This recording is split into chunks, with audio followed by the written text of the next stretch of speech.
So this exercise is for anterior hip pain, pain over the ASIS.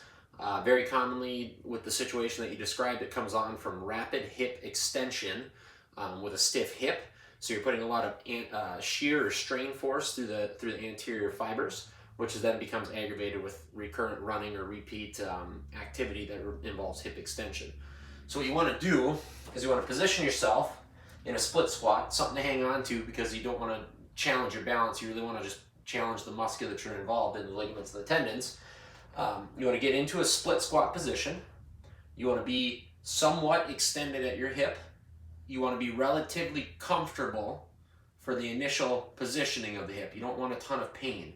So if you need to, you can bring your leg forward a little bit to take pressure off those tissues. But ideally, you want to be as extended as possible. Okay, so from this position, this start position here, I have a little bit of stretch on my hip.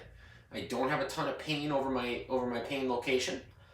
And then I'm going to drop my knee down to the floor so that I'm starting to extend my hip as I'm decreasing my body level. Now, when I'm in this position, I'm going to hold it for 45 to 60 seconds, and I'm trying to accumulate time loading these structures, with the caveat being I don't want a ton of pain in my hip joint as I'm doing the exercise. I want to be somewhere in 2 to 5 out of 10.